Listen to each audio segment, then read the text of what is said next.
नमस्ते बच्चों, welcome all of you.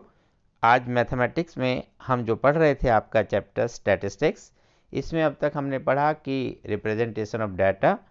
आज पढ़ेंगे उन्हीं डाटा को हम बार ग्राफ के रूप में कैसे दिखा सकते हैं।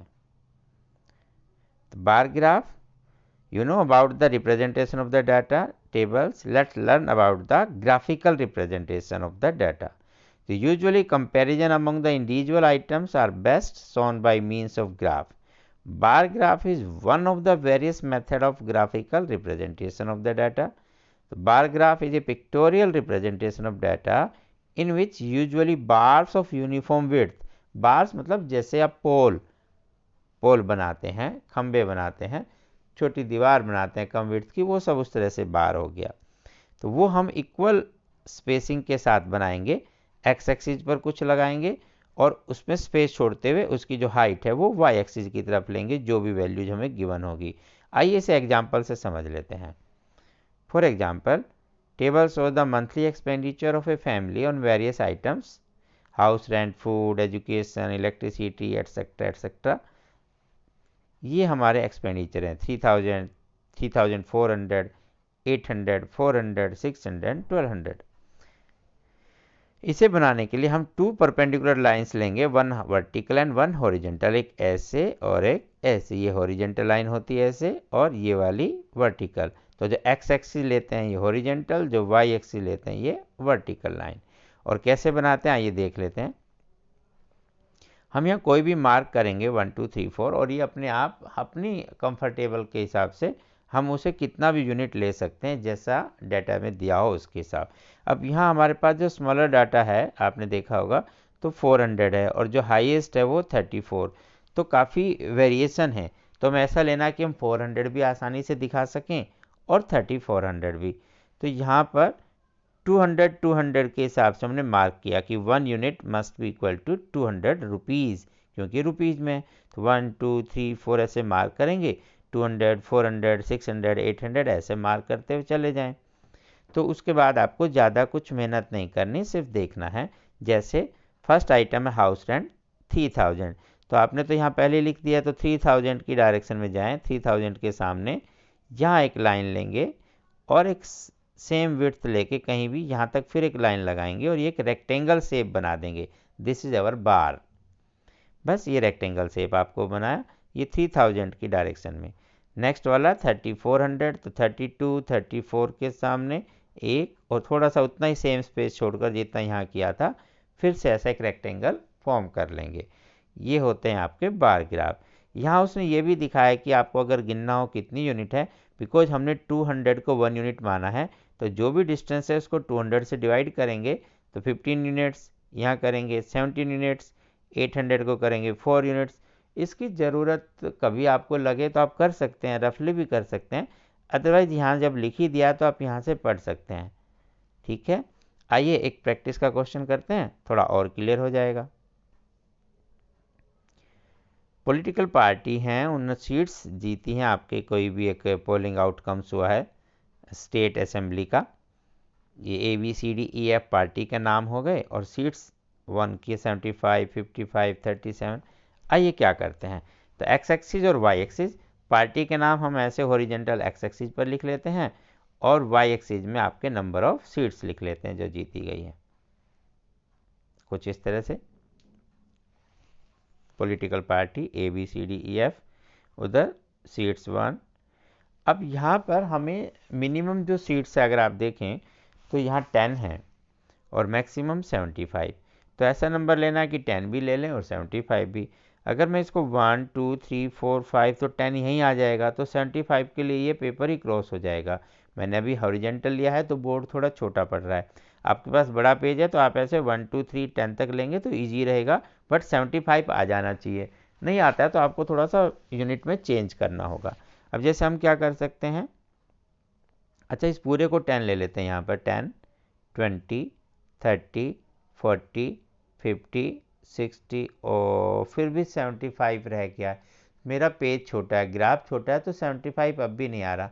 ये प्रॉब्लम आपको भी हो सकती है, हो सकता है नंबर ज़्यादा बहुत बड़े हों, थाउजेंड्स में हो, तो हम क्या करेंगे, और थोड़ा कम करते हैं, इसको जहाँ 10 लिया था अब इसे 15 भी कर सकते हैं, 20 भी कर सकते हैं, जो आपको इजी हो कैलकुलेशन करने में।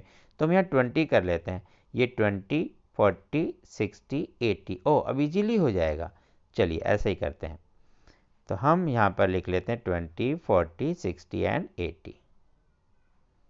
तो 1 units is equal to 20 seats के इक्वल हो गया, ये हम लिख देंगे मार्क में, 1 units is equal to 20 seats. अब देखेंगे ए पार्टी ने लिया 37, 37 नहीं कितना है 75, तो 75 तो कहाँ होगा, 60 और 80 के बीच में तो 70 होगा इधर, और 70 और 80 के बीच में देखेंगे तो 75 इजीली बता सकते हैं, माइनस ऊपर नीचे होगा चलेगा, क्योंकि बहुत ज़्यादा वैसे दिए हैं डाटा। अभी आप क्या कर सकते हैं, थोड़ा सा ये भी देख सकते हैं, ये 1 2 3 4 5 छोटे छोटे हमारे यहाँ बॉक्सेज हैं, इस मतलब 1 box is equal to 4 unit के बराबर, वो वहाँ लिखने की ज़रूरत नहीं, अपनी समझ के लिए वहाँ लिखना है तो फिर आपको यहाँ 1 2 3 लिखना होगा, 1 2 3 4, ताकि आप बता सकें कि 1 यूनिट आपका 4 के बराबर है। तो ऐसे आपको लंबा करना पड़ेगा। अभी ऐसा भी कर सकते हैं, सिर्फ ये देखें कि आपके हिसाब से कहाँ होगा, तो 19 इंटू 4 76 होता, तो 75 यही होगा, ये 76 है, क्योंकि अगर 4 के बराबर ये 1 छोटी स्मॉल यूनिट है तो ये 76 बनेगा। तो इसके जस्ट थोड़ा सा ही नीचे आप करेंगे तो ये हो गया 75। बस नेक्स्ट है आपका 55, तो 40 और 60 के बीच में 50 और 50 और 60 के मिड में लेंगे तो 55 भी ऐसे आप कर सकते हैं। और काउंट करना हो तो because 1 small unit is equal to 4, then 55 को 4 से करेंगे तो एग्जैक्ट तो जाएगा नहीं, बट फिर भी आप कर सकते हैं कि 13 4 जा 52, 14 4 जा 56, तो 14 जो बॉक्सेज है हल्का सा उससे नीचे रख लेंगे, तो 5 10 15 तो पूरा 60 हो गया, इससे कम ये 14, तो this is 56, this line represent the 56। तो यहाँ एक लाइन खींचते हैं, फिर ऐसे ही यहाँ भी एक लाइन खींचेंगे, और ये दोनों लाइन ड्रा करके आप ये रेक्टेंगल बना सकते हैं, जो मैंने यहाँ पे आपको पूरा कलर भर के दे दिए। तो आप यहाँ करेंगे, ये 56 हो गया, बट हमें करना 55, तो जस्ट हल्का सा ऐसे ही हल्का सा इससे नीचे कर देंगे, इससे ज़्यादा कुछ नहीं, यही आपका 55 है। यहाँ माइनर ये चलता है 37, बिकॉज नंबर ही ऐसे दिए हैं, 37 होगा तब भी आपका पूरा नहीं होगा, 2 की यूनिट लेंगे तो 75 से बहुत ऊपर ग्राफ में चले जाते हैं, तो हमारे पास और कोई ऑप्शन नहीं रहेगा, ऐसे ही करना होगा।